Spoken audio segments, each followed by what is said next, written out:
दोस्तों, जब किसी को हमारी आर्ट इतनी पसंद आती है कि वह अपने घर के लिए बनवाना चाहता है, तो इससे बड़ा खुशी का दिन हम आर्टिस्ट के लिए कोई नहीं हो सकता। मैं ममता बंसल दिल से आपका नाइस क्राफ्ट में स्वागत करती हूँ। आज का दिन मेरे लिए बहुत खास है। आज मुझे एक पिकॉक झरोका लिप्पन आर्ट बनाने का ऑर्डर मिला है और सच कहूँ तो इसे बनाते वक्त मुझे हर पल खास लगा। मोर तो हमेशा से ही सुंदरता का प्रतीक रहा है। उसके रंग बिरंगे पंख, उसकी अदाएं हमें अपनी ओर खींच लेती हैं और इसी खूबसूरती को ध्यान में रखकर झरोका डिजाइन में मोर को बहुत ही डिटेल से बनाने की कोशिश की है। तो आइए इस पूरे आर्ट वर्क बनाने की प्रक्रिया को ध्यान से देखते हैं कि कैसे एक एक स्टेप को मैंने पूरा किया है। तो बिना देर किए वीडियो को स्टार्ट कर लेते हैं। और ये MDF बोर्ड है जिसके ऊपर हमें झरोका लिप्पन आर्ट बनाना है, जिसके ऊपर हमें पिकॉक झरोका लिप्पन आर्ट बनाना है। ये वही साइज है जो कि क्लाइंट ने हमें बताया था, तो ये मैंने मेंशन कर दिया है। इसके ऊपर ये डिजाइन बनाया है, एक पिकॉक है, बीच में हमने झरोका बनाया, चारों तरफ बॉर्डर दिया है और बहुत सिंपल सा डिजाइन उन्होंने चाहा था क्योंकि वो चाह रहे थे कि पिकॉक ज्यादा से ज्यादा हाईलाइट हो, तो पिकॉक को ही हमने मेन डिजाइन में रखा है। इस डिजाइन को बनाने के लिए क्ले का यूज करेंगे। तो क्ले के दो पार्ट है, इन दोनों को हमने बराबर लिया और अच्छे से मिक्स किया है। मिक्स करने के बाद अब मिक्स किया है। आज का जो पीस है वो एक ऑर्डर पे तैयार हो रहा है। तो यहाँ मैं बता दूं, वैसे तो मैंने बहुत सारी वीडियो में आपको बताया है कि क्ले को कैसे मिक्स करते हैं, किस तरीके से लेते हैं। आप चाहें तो मेरी ये बिगनर्स लिप्पन आर्ट क्लास देख सकते हैं और इसके अंदर फुल ट्यूटोरियल है। क्ले मिक्स करने के बाद अब डोरी बना लेते हैं। तो जितनी थिकनेस मुझे यहाँ रखनी है वो मैंने एक बार डिसाइड कर ली थी कि किस थिकनेस में हमें बनाना है, तो उसी के अनुसार हमने डोरी को बेल लिया। डोरी बेलने के लिए आज लंबी लंबी डोरी बेली है क्योंकि थोड़ा बड़ा साइज है, तो चाह रही हूँ कि इसके अंदर जो जॉइंट है वो कम से कम आए तो अच्छे लगेंगे। जो मैंने यहाँ बाउंड्री पर डिजाइन बनाया है ये एक चेन का डिजाइन है, जैसे चेन होती है आपस में जुड़ी हुई, उसी तरह का ये डिजाइन बनाया है। बॉर्डर का डिजाइन मांडला में रखने की उनने हमसे मना कर दी थी, बोले हमेशा मांडला में तो बहुत डिजाइन देखे हैं, तो आप थोड़ा सा हट के डिजाइन बनाइएगा जो कि बॉर्डर भी सुंदर लगे और डिजाइन भी बहुत हैवी ना हो। तो बस ये उसी चीज को हमने ध्यान में रख करके ये चेन का डिजाइन बनाया है। एक सिंपल चेन का डिजाइन है जो कि हमारी बोर्ड की हाइट को भी अच्छा दिखा रहा है और साथ ही लुक भी बहुत अच्छा आ रहा है। तो एक बार पहले एक साइड कंप्लीट की, फिर दूसरी साइड पे डोरी को कंप्लीट करके इस तरीके से ये पूरा डिजाइन बन गया। अब दोनों साइड तो हमने चेन बना ली थी, लेकिन ऊपर की साइड मैंने इसी तरीके से लगाई है जैसे कि चेन में लगी थी। तो ये डिजाइन यहाँ कंप्लीट हो गया और ये लास्ट कट लगा करके कंप्लीट। जैसे ही चारों तरफ चेन का डिजाइन बना, उसके साथ हमने बाउंड्री की डोरी लगा दी। बाउंड्री की डोरी की थिकनेस भी हमने थोड़ी सी ज्यादा रखी है जिससे कि वो बाउंड्री जो है अच्छी लगे। इसके ऊपर हल्का हल्का डिजाइन बना दिया। अच्छा, ये डिजाइन जैसे मैंने इस बार रोप वाला बनाया है, तो ये रोप वाला डिजाइन तो मैं पहले भी बहुत बार बना चुकी हूँ। अगर आप वीडियो को पहली बार देख रहे हैं, जो लोग नए हैं, तो वो मेरी पुरानी वीडियो में देख सकते हैं। लिप्पन आर्ट की आप प्लेलिस्ट खोलोगे तो वहाँ बहुत सारी लिप्पन आर्ट की वीडियो मिल जाएंगी। बाहर की साइड बॉर्डर कंप्लीट करने के बाद में अंदर की साइड भी डोरी लगाई और उसके ऊपर भी हमने रोप वाला डिजाइन बनाया। तो ये हो गया एक बॉर्डर कंप्लीट। बॉर्डर कंप्लीट करने के बाद चलिए अब हम स्टार्ट करेंगे पिकॉक बनाना। तो सबसे पहले पिकॉक को बना लेते हैं, फिर उसके बाद फेदर बनाएंगे। तो आप बॉर्डर देख सकते हैं कितना सुंदर लग रहा है। जब हम किसी के ऑर्डर से कोई चीज तैयार करते हैं तो बहुत सारी बातों का ध्यान रखना होता है कि क्लाइंट को क्या पसंद है, उन्होंने सबसे ज्यादा क्या मांगा है इसके अंदर। जैसे कि उन्होंने बोला था मुझे पिकॉक बहुत अच्छी हाईलाइट चाहिए, बाकी की सब चीज आप सिंपल बना दीजिए, पर पिकॉक हमारी बहुत अच्छी लगे। तो बस मेरी भी कोशिश यही थी कि मैं पिकॉक को अच्छे से दिखाऊं, बाकी का थोड़ा थोड़ा सारा डिजाइन जो है सिंपल रखूं। तो पिकॉक का हमने ये नेक बनाया, साथ में स्टोमक बनाया और इसके बाद में ये हमने लगाई लास्ट डोरी और पिकॉक का ऊपर का पार्ट तैयार हो गया। अब बनाएंगे फेदर, लेकिन फेदर बनाने से पहले मैंने साइड से पिकॉक को एक अलग सा डिजाइन दिया है। यानी कि आज का जो डिजाइन है वो पिकॉक एक डाल पर बैठी हुई है। डाल पर बैठी है तो साथ में थोड़ी सी शाखाएं भी लटक रही हैं और उसके पंख भी नीचे हैं, कुछ ऐसे घुमावदार हैं। तो उन सबको इमेजिनेशन करके ही मैंने पिकॉक को यहाँ बिठाला है। तो आप देख सकते हो थोड़ा सा क्ले लगा करके नीचे टर्न वाला हमने पार्ट बनाया और कट करते करते यहाँ पे जोड़ते गए। अब ये लास्ट जो है 3 में पार्ट बनी है, उसके बाद में फेदर बनाना स्टार्ट किया। फेदर बनाने के लिए सबसे पहले एक डोरी लगाई, नीचे की साइड इस तरह से हमने एक ड्रॉप शेप में उसको मोड़ करके नहीं फिनिश किया, और उसके बाद छोटे छोटे फेदर हम बनाते चले गए। पहले छोटा साइज लगाया है, फिर बड़ा साइज लगाया, तो इस तरह से घूम घूम करके नहीं एक ड्रॉप शेप में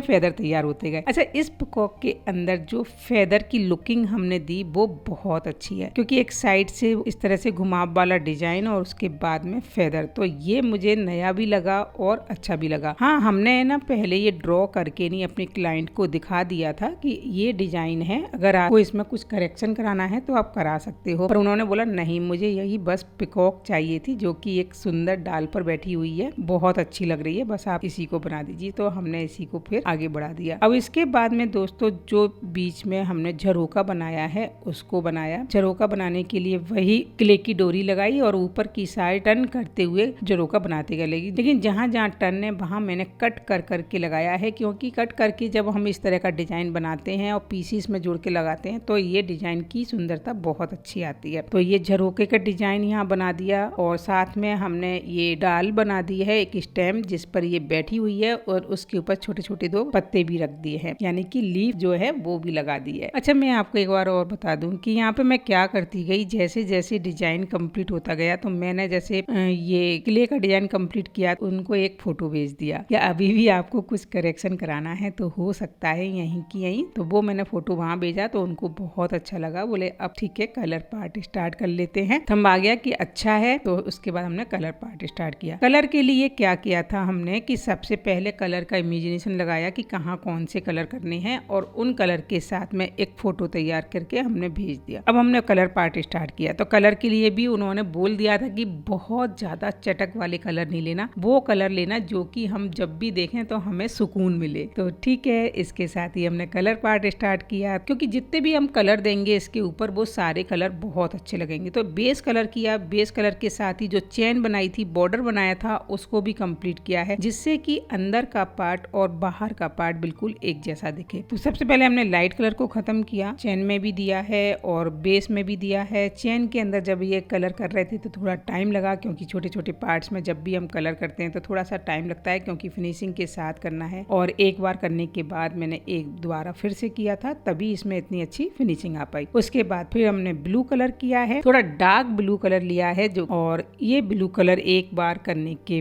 बाद में जैसे ही ये ड्राई हो गया तो इसके ऊपर हमने स्पॉन्ज की हेल्प से थोड़ी सी फिनिशिंग दी, जिससे कि सारे ब्रशेस खत्म हो गए और पूरा कलर एकदम फिनिशिंग के साथ, शाइनिंग के साथ दिखने लग गया। अब दोस्तों बारी आती है हमारे झरोके की, जहाँ हमने झरोका घुमाव वाला बनाया है, तो इसके अंदर हमने ब्राउन कलर दिया है। ब्राउन कलर बहुत अच्छा लग रहा था। अच्छा, बेस के साथ में जो बेस कलर दिया है ना, उसके साथ तो ब्राउन कलर बहुत सुंदर लग रहा था, लेकिन ब्लू के साथ भी बहुत प्यारा लग रहा है। अभी इतने जो कलर अभी तक हमने दिए हैं, तो आप देख सकते हो कोई भी कलर ऐसा नहीं है जो कि आपकी आंखों को थोड़ा सा ऐसा लगे कि चुभ रहा है, तो बहुत अच्छे कलर लगे। इसके बाद चलिए अब करते हैं पिकॉक के अंदर कलर। तो सबसे पहले ब्लू कलर जो कि पिकॉक का फेवरेट है, उसके बाद में ड्रॉप वाला पार्ट है जो कि कैरी बनी हुई है 2, उसके अंदर एक में मैंने डार्क ग्रीन कर दिया और एक में लाइट स्काई ब्लू कलर, और नीचे जो हमने स्टेम लगाई थी, जो डाल पे बैठी है स्टेम लटक रही है, उनके अंदर भी ब्लू कलर किया। तो जो जो ब्लू कलर के पार्ट थे पहले वो फिनिश कर लिए, उसके बाद अपनी जो स्टेम है उनको ब्राउन कलर किया, जो लीव्स हैं उनको ग्रीन कलर दिया है। तो ये पार्ट इतना खत्म होने के बाद अब जो फेदर बचे हैं उनको कलर करते हैं। तो सबसे पहले green colour, dark green colour लिया है। तो एक एक पार्ट से हम कंप्लीट करते आ रहे हैं, हर पार्ट को हमने एक बार कंप्लीट किया, उसके बाद उसकी फिनिशिंग कर ली, फिर दूसरे पार्ट को कंप्लीट किया, फिर उसकी भी फिनिशिंग कर ली। तो ऐसे करके नहीं हमारी साथ साथ फिनिशिंग भी होती जा रही है और कलर भी अच्छे से निकलते आ रहे हैं कि हाँ कौन सा कलर अच्छा लग रहा है। तो ये देखिए साथ में हमने अपने फेदर के अंदर ग्रीन कलर किया और ग्रीन कलर को लास्ट तक करने के बाद में सारा ग्रीन का पार्ट हो गया है, लेकिन फिनिशिंग पार्ट में को देना है तो मैं थोड़ी देर बाद अभी दूंगी इसमें। तो ये देखिए यहाँ तक कलर करने के बाद अब करेंगे लाइट ब्लू कलर, ग्रीन और ब्लू दोनों का इसमें टच दिया है। तो ब्लू कलर कंप्लीट हो गया और इसके बाद सारे कलर हो जाने के बाद अब हमने कलर कंप्लीट कर लिया, लेकिन अब रह गया है पिकॉक की चोंच में कलर भरना। तो हमने चोंच के अंदर लाल कलर भरा और कलंगी के ऊपर भी हमने रेड कलर किया। तो इसके बाद ही ये कलर कंप्लीट हुआ है। तो 2 घंटे ड्राई होने के बाद बॉर्निश की है। बॉर्निश को मैं आपको दिखा नहीं पाई हूँ, लेकिन मैंने इसके ऊपर क्लियर बॉर्निश की थी। उसके बाद अब हम मिरर लगाना स्टार्ट करेंगे। तो मिरर के लिए सबसे पहले हमने झरोके के ऊपर वाले पार्ट जो ब्लू कलर का है उस पर लगाया है, क्योंकि इस पार्ट पर सबसे ज्यादा टाइम लगेगा। तो हमने सोचा पहले जिस पर ज्यादा टाइम लगेगा उस पार्ट को खत्म कर लेते हैं। तो यहाँ पर हमने वही चटाई वाला डिजाइन बनाया है जो फ्लावर में भी दिखता है और चटाई में भी बनता है, काफी सुंदर लगता है। और झरोके के ऊपर की साइड जब भी ये जगह बचती है, यहाँ पर अगर आप इस डिजाइन को देते हो तो ये डिजाइन वाकई में बहुत खूबसूरत लगता है। तो आई शेप की मिरर लगा करके नहीं इस डिजाइन को कंप्लीट किया, और जैसे जैसे ये डिजाइन कंप्लीट होता जा रहा था वैसे वैसे हमारी आर्ट की सुंदरता बढ़ती जा रही थी और दिख रहा था कि वाकई में जो सारे कलर किए हैं वो काफी अच्छे लग रहे हैं। एक बार ये कलर मैंने साइड से दे दिए हैं, क्योंकि मैं बिना ग्लू के ही आपको रख के दिखा रही हूँ। जब मैं ग्लू लगाऊंगी तब तो मुझे बहुत टाइम लगता है, और वीडियो में ग्लू लगा करके नहीं मिरर को देना पॉसिबल नहीं होता। तो जैसे ही ये चेक वाला डिजाइन पूरा हुआ तो हमने बॉर्डर के ऊपर मिरर लगाई। यहाँ मैंने पान शेप के मिरर लगाए हैं और राउंड शेप के मिरर लगाए हैं। जैसे ही ये आपको दिखाया उसके बाद मैंने सबसे पहले इन पार्ट को फिनिश किया। अब आती है पिकॉक की बारी। तो चलिए अब पिकॉक में मिरर लगा लेते हैं। तो यहाँ भी हमने राउंड शेप की मिरर लगाई।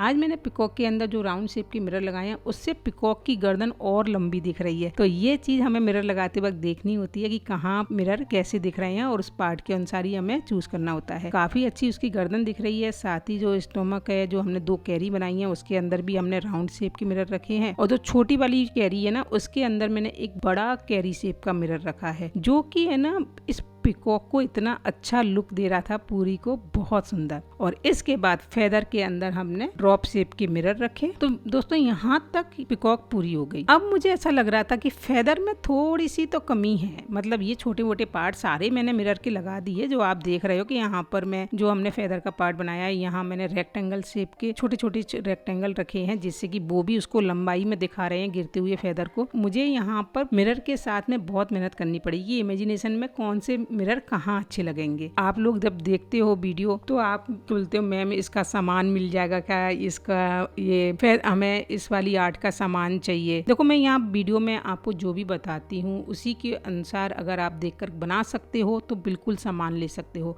लेकिन आप सोचो कि मैं यहाँ पर जो डिजाइन बना रही हूँ वो आपको डिजाइन दूँ और फिर उसके बाद में मैं गाइडेंस करूँ तो वो नहीं हो पाएगा। इसलिए आप अपने अनुसार इस आर्ट को बना सकते हो, सामान ले सकते हो, कोई मना नहीं है। लेकिन वीडियो में अगर आप इतने दिन से मेरी वीडियो देखते आ रहे हो तो मुझे मालूम है कि आपने बहुत कुछ सीख लिया होगा, तो आप बहुत अच्छे से इन डिजाइन को बना सकते हो। और सबसे अच्छी बात तो ये है कि आपको एक डिजाइन पूरा बना हुआ दिख रहा है, मिरर की सेटिंग्स आपको बनी हुई दिख रही है, पूरी यहाँ पर लगी हुई दिख रही है, तो फिर आपको बहुत ज्यादा मेहनत करनी ही नहीं पड़ती है। अगर आप सामान लेने के बाद में कहते हो कि आप हमें इसमें बताओ तो वो पॉसिबल नहीं होगा। आप सामान आप ले सकते हो, ये ठीक है। तो सारे मिरर्स की सेटिंग हो गई, तो मैंने फेदर के ऊपर साइड से राउंड शेप के मिरर लगाए हैं। आज मुझे ये मिरर की सेटिंग सबसे बेस्ट लगी इसके अंदर, क्योंकि ये फेदर को एक इतना अच्छा लुक दे रही है, बहुत ही सुंदर लुक इस फेदर को दे रही थी, तो मुझे बहुत अच्छी लगी। और इसके साथ ही हमारा यहाँ पर मिरर वर्क कंप्लीट हो गया। चलिए अब देख लेते हैं फाइनल लुक, क्योंकि पिकॉक जो है तैयार हो चुकी है, क्योंकि अभी अपने घर जाने वाली है। और इसके बाद दोस्तों जैसे ही मैंने उनको ये पूरा पिकॉक का फोटो भेजा, पूरी पिकॉक तैयार करने के बाद भेजी, तो उनको बहुत अच्छी लगी, सारे कलर उनको अच्छे लगे। और जैसे ही हमारा कस्टमर सेटिस्फाई हो जाता है तो हमको भी बहुत अच्छा लगता है, हमारे भी दिल को बहुत खुशी मिलती है कि चलिए हमने जो मेहनत की वो उनको पसंद आई, तो सारे पैसे वसूल, सारी मेहनत वसूल। और अब देखिए आप फाइनल लुक कैसा लग रहा है, मुझे कमेंट करके जरूर बताइएगा आज का वीडियो कैसा लगा। अगर आप चैनल पर नए हैं तो आप चैनल को सब्सक्राइब जरूर कर लीजिए। अगर आप आर्ट की शौकीन हैं तो आपको इस चैनल पर बहुत नए नए तरह के आर्ट देखने को और सीखने को मिलेंगे।